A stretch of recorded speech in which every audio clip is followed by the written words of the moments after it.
आप सबके लिए परम पिता परमात्मा का एक वरदान है जो अपने मस्तक में नोट करना। कापी तो फिर भी छूट जाएंगी ना, लेकिन मस्तक में ये वो वरदान जो है वो नोट करके रखना। तो शिव बाबा का आप सभी आए हुए हमारे भाई बहनों के लिए यही वरदान है कि सदा संतुष्ट रहना और संतुष्ट करना। मंजूर है ये वरदान? ख्याल में रखेंगे? रखना। भले ताली बजाओ।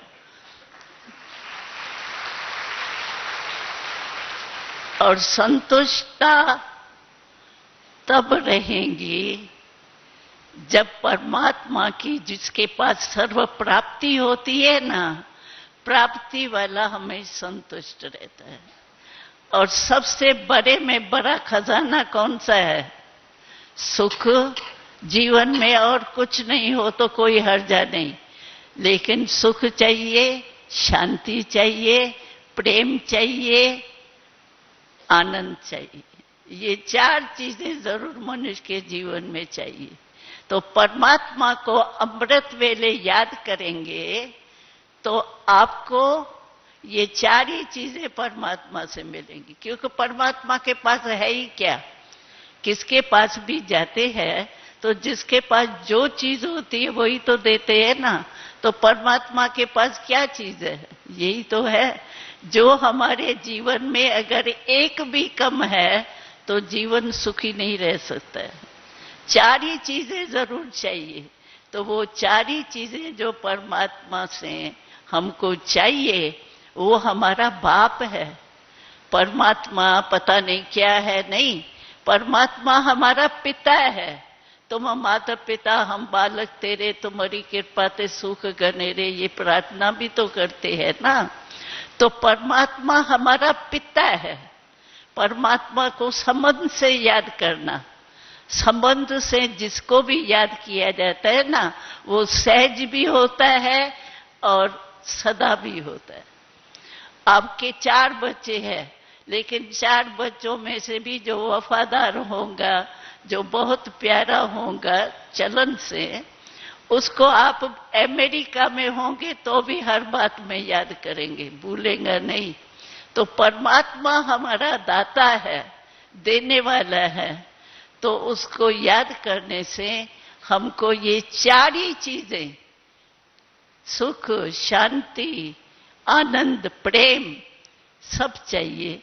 तो ये 4 ही चीजें परमात्मा हमको वरदान में देगा और हम वरदानी बन करके इस संसार में कैसे रहेंगे।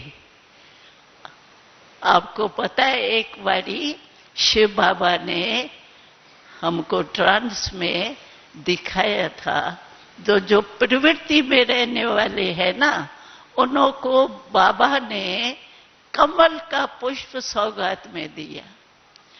कमल का पुष्प क्यों दिया?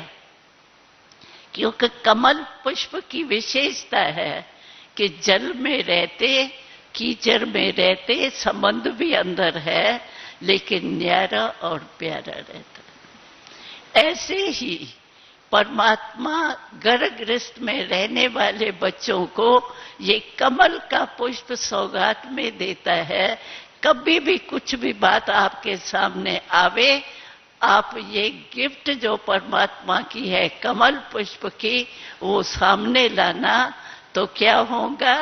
कमल को देख करके कमल की विशेषता जो है न्यारा और प्यारा, वो ऑटोमेटिक आपको याद आ जाएंगी। तो आपकी लाइफ परिवर्तन हो जाएंगी और आप जो बाबा ने कहा है संतुष्ट रहना, प्राप्ति हो गई ना। प्राप्ति वाला कभी असंतुष्ट नहीं होता है। अप्राप्ति कोई होती है तभी असंतुष्टता आती है। तो कमल पुष्प को याद करते आप संतुष्ट रहना और संतुष्ट करना।